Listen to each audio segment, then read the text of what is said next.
Class, this is a video for Chapter 9 on physical and mental health.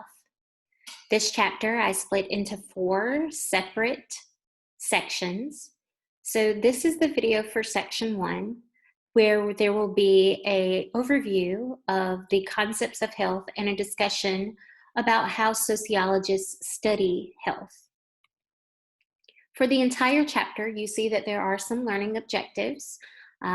Please make sure that when you get to the end of the chapter that you are able to meet those. That is just a good way to determine how much of the chapter material you have retained. But this video is going to really be about an introduction to the concepts of health, illness, disease, and disability. And to get us started, we're going to be thinking about how sociologists approach this topic. And that means that when we are talking about the concepts of health, illness, and disability, these might not necessarily be the definitions that medical practitioners or Webster's Dictionary uses, but how do sociologists approach these topics? And so keeping in mind that with the discipline of sociology, you know, some of the questions that they ask about health are very similar to the questions that they ask about other topics that we've already discussed in this class, like crime. They want to know how social forces promote health and illness, because we oftentimes think about these as being very individualistic topics or issues, but that's not how sociologists see it. They want to answer the question why some social groups suffer more illness than others. We call this health disparities. They study the healthcare system as a whole, and they oftentimes do cross-national comparisons to the healthcare systems that exist in other countries. And you will have a separate video that talks about healthcare on its own. To get us started, let's focus on that first definition, the definition of health. You might think of this, and a lot of people used to think of this as largely just meaning the absence of disease. But now, the more popular definition, and the one that's used by the World Health Organization, it is the state of complete physical, mental, and social well-being. So this is a much broader, more encompassing definition. And so if we were using this definition, how healthy do you think the U.S. is as a whole? Now, before you answer that question, or as you think through that question, here is just some graphs, some charts, right? Some objective data to help inform your answer. So we started off this semester by doing an activity on obesity and the sociological imagination. And so just a reminder, that the rate of people who are classified as obese and morbidly obese has increased in the United States. And those obesity prevalence rates cut across gender, race, and socioeconomic status lines. In terms of our diets, our diet has gotten larger. We eat a lot more grain and fat than what we used to. And if you're thinking about like the importance of fruits and vegetables and lean meats, that of course is problematic. The map there is showing the states where people do not get or they get significantly below the average of leisure time physical activity that is suggested. And you'll see that a lot of those states are clustered right there in the South. If we're not thinking about, health, but specifically about disability, which is a physical or mental condition that limits a person's everyday activities, one way we can kind of determine the fact that our disabled population is increasing is by looking at the amount of money that's spent on SSDI, which is Social Security for people who have been diagnosed with a disability. You can see that that payout has greatly increased from 1960 to 2010. And if you're asking yourself, why is this number increasing? It has a lot to do with the fact that during this time period, we have had several long military entrenchments that has resulted in our veterans returning to the United States, suffering from both physical and mental disabilities. That in general, our life-saving capabilities in terms of technology and medicine has made it so that people that previously perhaps would have just died from everything from, being born way too early, getting burnt in a fire, suffering like a horrific car crash, all of those things would have been death sentences 30, 40 years ago. Now, of course, we have the medical capabilities to save those people, but that doesn't necessarily mean that they live lives that are disability free. So that factors into the increased number of Americans that are living with a disability, and that has to be taken into account when considering that question about how healthy we are. Certainly something that's become more of a front page news story, in the last 5 to 7 years is the kind of increasing number of people who are suffering from opioid addiction, and those that have passed away from prescription opioid overdoses. You can see that those numbers have increased, and that for men were still increasing in 2014. And if you think about it from physical, which is what we've largely been talking about, to mental health disorders in the United States, about 1 in 5 adults experience a mental illness each year. Although, of course, it's worth noting that a lot of those are what we distinguish as being disorders, which are less serious than mental illnesses, which is a smaller number, but still at 13.6 million. That is a very sizable percentage of our population. And that infographic just gives you a sense of, what's lost when we have people that are suffering from a mental health disorder, everything from work days to money, to, family and financial stability. So no matter whether you're talking about physical health like obesity or disability or addiction, or whether you're talking about mental health, it certainly seems to suggest that maybe America is not as healthy as we should be. But one thing that we do often feel very positive about is that we oftentimes rate our own healths pretty good. So despite kind of objective evidence to the contrary, a lot of Americans feel good about their health. And that's important to consider in a class like this, because as we talked about with all these social problems, there is this objective, but at the same time, subjective element that needs to be accounted for. So if people feel good about their health, does that mean that they are in fact healthy? Is health just subjective? The answer there is no. There's obviously some very clear objective criteria when it comes to measuring health, looking at disability. But there is, if not a subjective component to measuring health, there is definitely a sociological component. So as I already mentioned, we started this semester off applying the sociological imagination to obesity.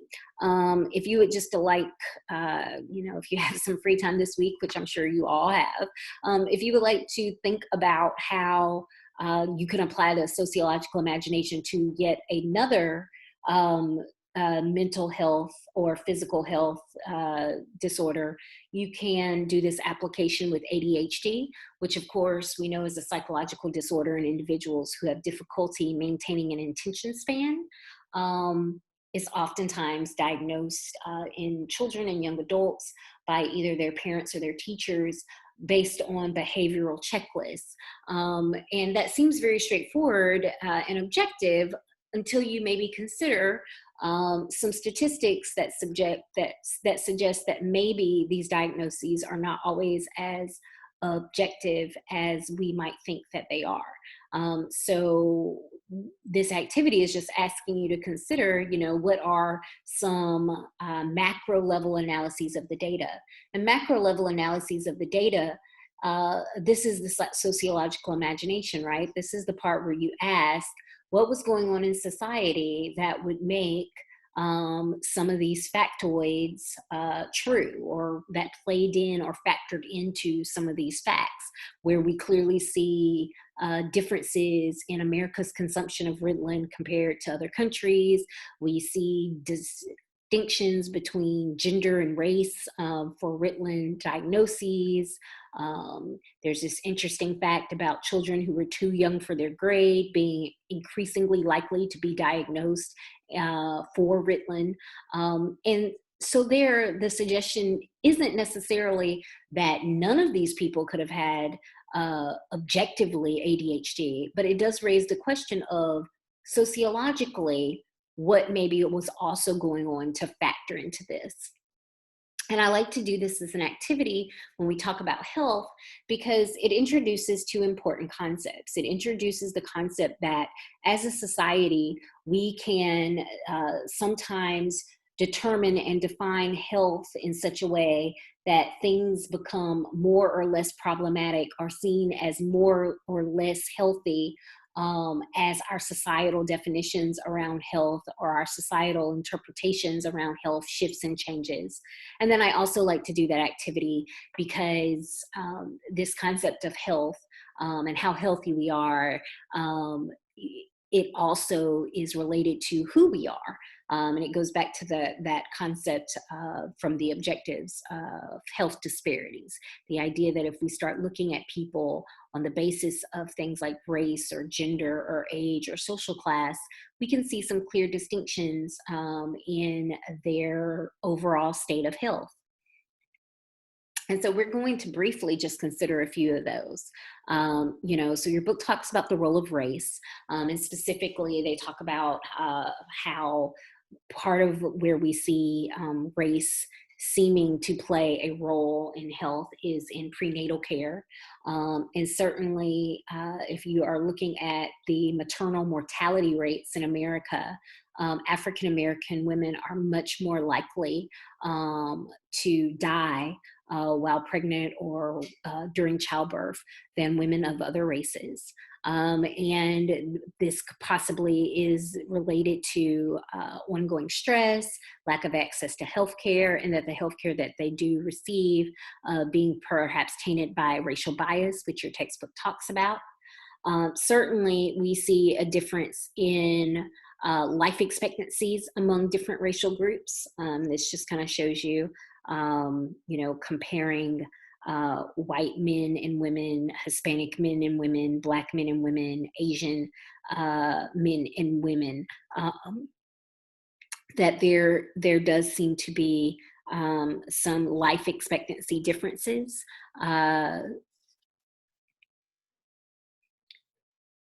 Age is another factor that can contribute to health disparities. This one oftentimes is a lot more straightforward than race or gender or some of the other ones we're going to talk about, because we think that, as you get older, of course, you are going to be less healthy, and you are going to be more likely to die. Age is a determining factor for both mortality and morbidity. Mortality being your likelihood of death, and morbidity kind of being your likelihood of disease. We've talked about, or I think we've talked about in this class, that Americans are living longer. And you can kind of see that the number of our centenarians, people who are 100 or older, has grown. And our senior citizens, Americans age 65 and older, are making up a larger share of our population. And because of that, there have been rising healthcare costs associated with that population. they are less likely to die, but that does not mean that they are necessarily well. We'll talk about the shift from acute disease to chronic disease, but a lot of our older people are living with chronic diseases, and those diseases don't kill them, but it does cost money to manage them. It costs money, the prescriptions that they take to manage them. And because this age group oftentimes is accessing their health care through Medicare or Medicaid or both, this does, of course, affect kind of the larger finances of the country. But a lot of this aging also relates to gender, because what we see is a feminization of aging, that women are living longer than men, and this is true across all racial groups. And I'll come back to that special case of middle-aged whites. Let's talk about gender for a second. So there's this saying that to explain the differences in mortality versus differences in morbidity between men and women. And that saying is, women get sicker, men die quicker. And what that is indicating is that oftentimes men have a higher mortality rate than women, but women have a higher morbidity rate than men. So women are more likely to be sick, to have some type to indicate that they are unwell, but they are not, they are more likely to outlive a man. And of course, there's always, some question about, since a lot of this is based on self-reported health data, are women over-reporting? Are men underreporting? Your book talks about, the ways in which, culture defines masculinity, that it encourages men to not take care of themselves, to not admit when they have problems, to not seek out help, to engage in dangerous and or violent and or just physical hard labor, that all of these are things that contribute to men having a lower life expectancy, but also maybe things that contribute to men being less likely to seek out medical care. So it's not so much that women overreport, but maybe men are just underreporting. But that doesn't mean that, everything works out great for women just because they're women. A lot of healthcare research, especially in decades previous, did not include women as their test subjects. So they just assumed that the things that they saw in men, male patients, the side effects would be the same for women. And we've now learned that that's not always the case, that that's not true. A good example of that is everything that we knew about heart attacks and how they present was based on men, studies done on men. And what we later learned is they could look very different in women. And then in the same way that racial bias can impact healthcare for racial minorities, gender stereotypes can also distort medical treatment, that women are sometimes seen as, complaining, or they're not believed, that they're overstating their pain, which can certainly lead to problems with treatment and diagnoses. Now, one outlier that we're seeing right now, just in terms of mortality, is a special case of middle-aged whites, because compared to racial minorities, whites should have a higher life expectancy, lower mortality rate. And this is especially true during the Middle Ages, where they have not necessarily, become senior citizens. So the fact that we're seeing this specific age group in the United States compared to our other kind of fully industrialized counterparts, France, Germany, UK, Canada, Australia, Sweden, you see that the mortality rates between 45 to 54-year-olds, white 45, 54-year-olds, has dramatically increased in the last decade. And we know that this has a lot to do with drug and alcohol overdoses, and suicides. But further research shows us that a lot of this is also gendered. So you can see that that suicide rates have increased, total number of suicides has increased, but a lot of that increase has been due to an increase in male suicides. And once again, just encouraging you to think about sociologically how much of this might be related to, you know, masculinity and male gender roles, not necessarily biological differences that somehow are contributing to men being more likely to commit suicide or being more likely to develop addictions. So then we come to socioeconomic status. This one's oftentimes one that students find pretty straightforward. You know, poverty obviously harms your health. You know, when you're poor, you're unable to afford good food and to eat well, to eat healthy. So poor nutrition comes into play. You live in unsafe environments that make you more likely to be exposed to everything from violence to environmental toxins, to overcrowding, which can contribute, of course, to the spread of disease. People that are poor are more likely to have a higher accident rate, just because of, you know, not necessarily being able to safety proof their home or have regular maintenance in their cars. And so unsurprisingly, we see a real clear distinction in life expectancy between poor men and women versus wealthier men or women. And you can see it as their income percentiles go up, so do the average life expectancy. But it's not even just about money, because socioeconomic status, that socio part, is oftentimes referring to educational level. And so we know that education in and of itself, beyond how much money you might make, also impacts health. Oftentimes people who are highly educated, even if their jobs aren't necessarily well paying, so think maybe about like teachers or, you know, mid-level you know, white collar jobs or social workers even, there are advantages to those work roles. They're more likely to be more stable, to have benefits, to be in a safe environment. Being educated comes with social and psychological resources beyond money. You know, getting a college degree gives you a certain amount of status, and people hold you in a certain amount of esteem, and that can make you feel well, and feeling well is part of being well. And we also know that education is related to being more likely to engage in positive health behaviors and less likely to engage in negative health behaviors.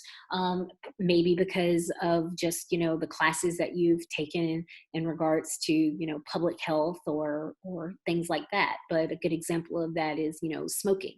You know, that we can see that there is a distinction in smoking rates by education, with people who did not graduate from high school being much more likely to smoke than college graduates.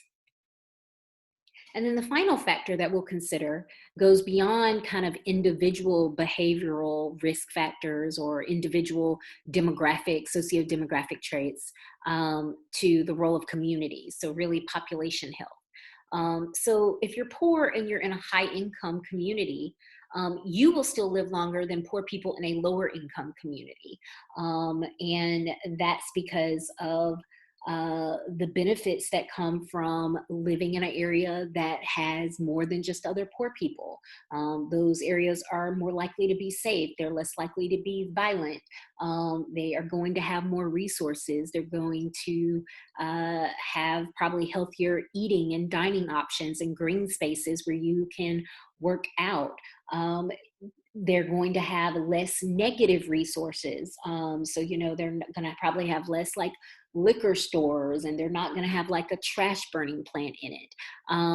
And so this is largely true of all groups. There is a special case of segregated poor Black communities, where if you're thinking about the South Side of Chicago, all in all, Chicago is a higher income city, but in that community, because they are so segregated, if anything, their health becomes worse. And people that study this think that it probably is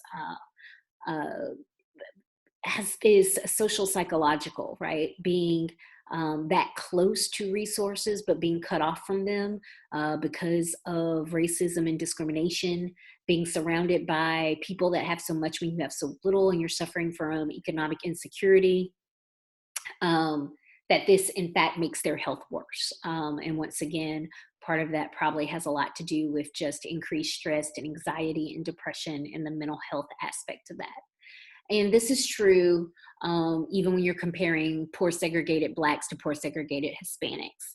And interestingly enough, one thing that sometimes comes up when you're talking about Hispanics is what's called the Hispanic paradox. That even though their communities might have some of these same problems you see in Black communities, and they have similar poverty levels, and they have similar educational levels, oftentimes, especially if you're talking about first-generation Hispanics, their health is better, and it's not just through self-reporting, but even their life expectancies. And this is kind of a complicated issue, and one I don't have time to go over, especially just via a video, so please reach out if you have more questions. But, a lot of factors seem to come into play there.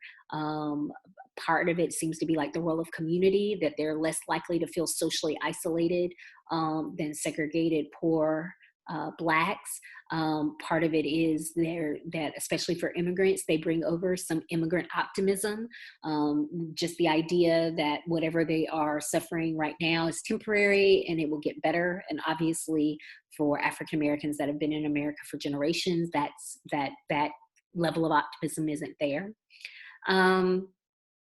But then switching now to talking less about income, but rural versus urban areas. People who live in rural places oftentimes have more health issues than those in urban places, which people sometimes might find surprising because we tend to think of urban places as being these scary places where there are violent crimes and people live rough lives. But in rural areas, we are more likely to see premature death, meaning people dying before their expected lifespan. There are higher rates of smoking and obesity. And one thing that we've seen both with meth and then later the opioid epidemic is an increased risk of drug overdoses. And once again, this probably has a lot to do with social isolation, economic insecurity, fewer job opportunities.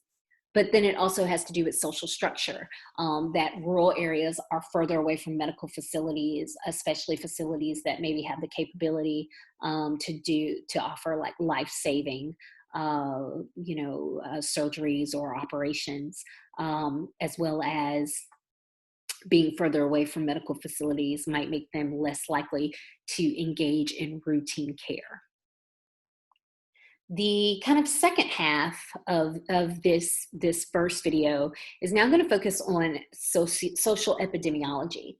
So epidemiology is really just the study of health and disease in a given society. Social epidemiology is honing in on kind of these social structural forces that contribute to those rates of health and disease in society.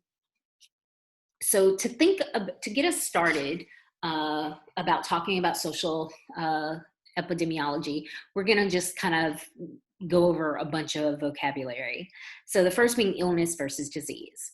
Illness is a person's own perception and evaluation of how they feel, while disease is based on a medical professional's evaluation, and therefore is considered to be much more objective, while illness is considered to be much more subjective.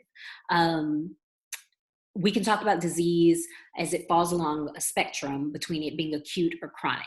So we oftentimes talk about those as if those are either or, but really it's a continuum. Acute diseases are diseases that are fatal, mortal. They're going to kill you, usually quickly. They're serious, and when people contract them or are diagnosed, they are not expected to recover or to live long. Chronic diseases are diseases that you can live with, that you can control, that you can manage. And in some cases, they might not even dramatically take away from your quality of life, although in some cases they really might. And we'll come back to that discussion of acute versus chronic diseases when we talk about the epidemiological transition. Another way we can talk about disease is by talking about epidemics, endemics, and pandemics, which if you've been following the news and the coronavirus, this is the first time that I've taught this subject while we are in the midst of a pandemic. So normally I encourage students to watch this like short documentary clip about the rise of the superbug, but perhaps under the circumstances, now is not the time to scare yourself even further about what a pandemic looks like, since we're going through one. So let's talk about these three terms. So an epidemic is when a disease breaks out. There's an outbreak of a disease in a geographical location that spreads and increases in an exponential fashion fairly quickly. And you'll see that in like that picture C. Now, this is compared to endemic. So some diseases have a certain level of prevalence in specific geographic areas, and it's not a cause for concern because those diseases are normally in that area at that given prevalence rate. And sometimes this is true even if the prevalence rate is pretty high, and we call that a hyperendemic. If something is hyperendemic to an area, like for instance, maybe malaria in some countries, it's not as much of a cause for concern as an epidemic because that disease is almost expected to be there, and they probably have figured out ways of trying to treat it and control it. A pandemic is different from an endemic and an epidemic because it is a disease that grows exponentially, and then it exhibits a broad range of geographic spread. And it's that geographic spread that makes it very concerning. And so this is why the coronavirus, which was an epidemic that originated in China, it wasn't endemic there. It is a new virus that originated in that area, is why it quickly became concerning, because then it spread very quickly throughout, multiple countries, most of Europe, Iran, the United States, Canada. And so that's why we call it a pandemic. And so those numbers that I was talking about just now, when I was talking about the endemic, so incidence versus prevalence. I feel like I've talked about this before, but just in case I haven't, the incidence rate is the rate of contracting the disease. And it specifically is focusing on new cases. So it is like, it helps us measure how likely a person is to develop a disease because it's focusing solely on new cases. Prevalence rate is the overall kind of presence of the disease in a given society. So how many people have it. It's not just focusing on new cases within a given time period. Morbidity versus mortality, we've already discussed, right? Mortality has to do with, death, and morbidity has to do with disease, sickness. Especially when we're thinking about mortality, there are a lot of ways we can measure that. There's crude death rate versus age-adjusted death rate. Crude death rate is just the number of people that that died in a population. Age-adjusted death rate is taking into account that, once again, that with age, we expect some people to die. So if you have a country that has a high percentage of senior citizens, then you know, if your death rate is high, that's not as surprising as if you have a you know, high death rate, even though most of your people are fairly young. One way that we try to capture especially the loss of life in the first year of life is through infant mortality rates, which it says that I have a slide and maybe I cut it out. Um, well, you know what? I think I put it in another video. So let me just talk about it and then know that you will get it in another video. Infant mortality rate is the rate of infants that die in a population before they're 1 year old. This is not abortions. This is infants who are born, they breathe, they are alive, but then they die before their first birthday. And in the video on healthcare, when we compare the United States to other countries, I'll talk more about why America's fairly high IMR was very troubling. Years of potential life loss, we call this premature or excess death. So it's based on your life expectancy for your specific kind of social group. If you die before that, then we call that YPLL, that we lost those potential lives lost. And then life expectancy, we've already talked about that, but we're going to talk about that more as we talk about the epidemiological and demographic transitions, which is the final kind of topic of this video. So the epidemiological demographic transitions are kind of two, they're two different discussions, but they relate to one another because they talk about how sick people are and how likely people are to die, how that impacts kind of the demography of a given society. So, you know, the size of the population, you know, who's being born and who's dying. And this is a little picture image that is kind of superimposing the two different transition classifications on top of one another. So we will come back to this because this will make more sense once we talk about them separately. So the epidemiological transition basically talks about how in a society they transition from people dying of acute diseases to living with chronic diseases. So in phase one of a society, they call it the age of pestilence and famine. Diseases are rampant and people are also starving. And so a lot of people are dying from infections and or nutritional deficiencies. As the society becomes more stable, they move into phase two, which is the age of receding pandemics. This is what you see in developing countries.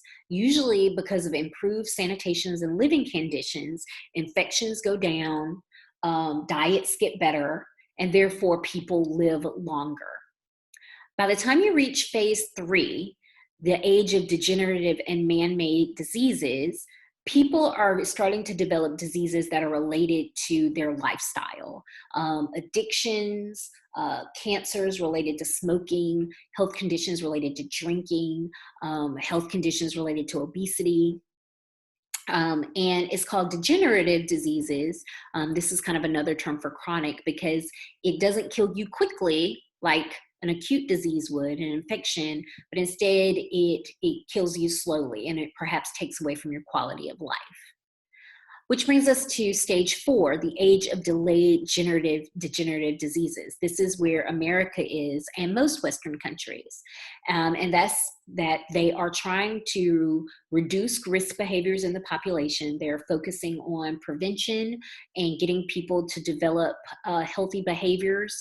And they are also coming up with new treatments that are making the degenerative diseases more manageable. And so people are living even longer with those degenerative diseases than they would have in phase three. So why this focus on dying and living longer?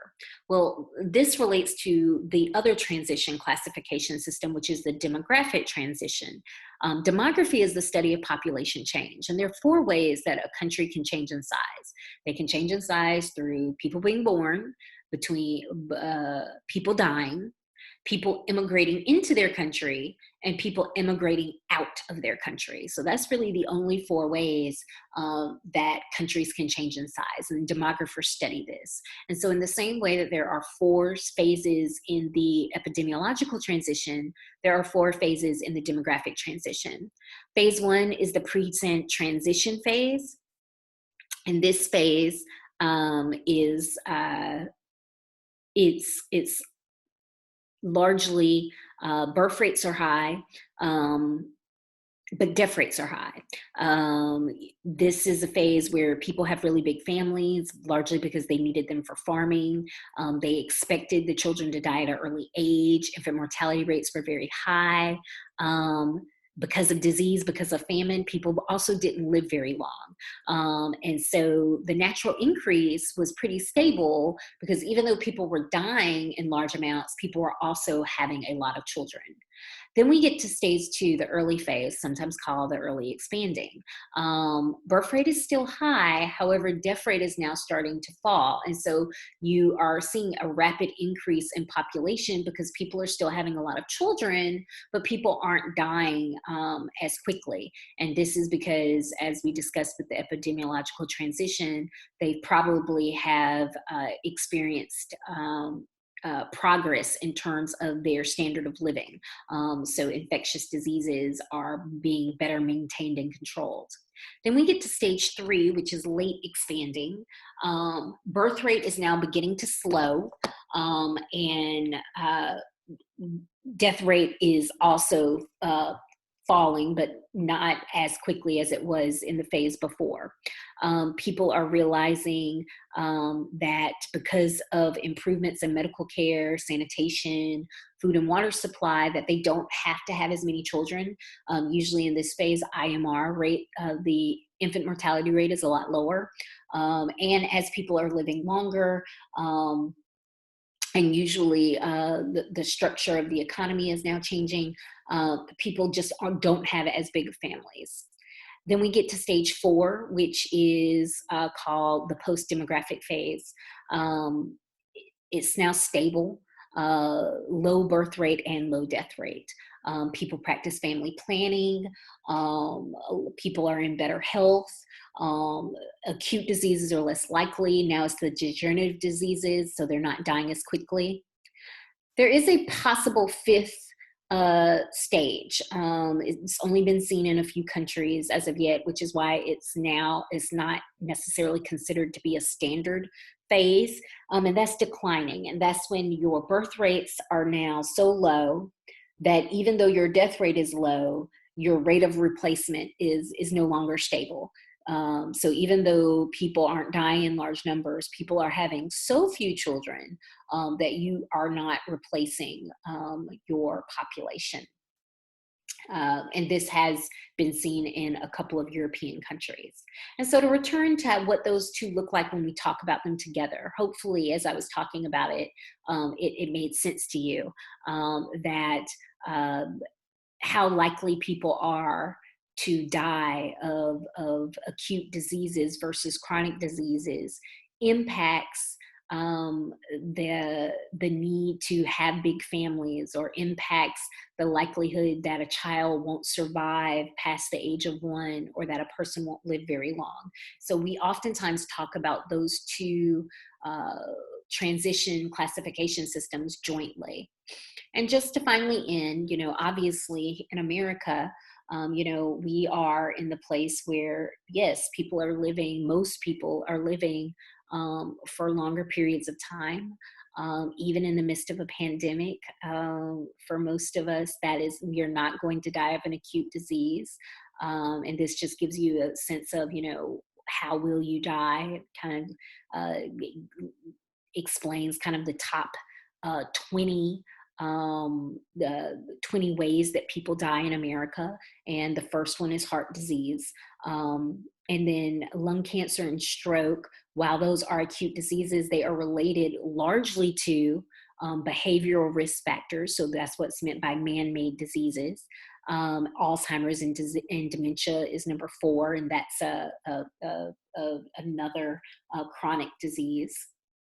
And this just basically makes the same point, right? That in 2010 compared to 1900, for the most part, people are not dying of infections, right? We are not dying from acute diseases. That our society, our epidemiological transition has gotten to the point where, even in a pandemic, cancer and heart disease, our accidents, Alzheimer's, diabetes are all much more likely to be what increases or what contributes to our mortality rate. So that is it for video 1. Video 2, we will be talking specifically about mental health.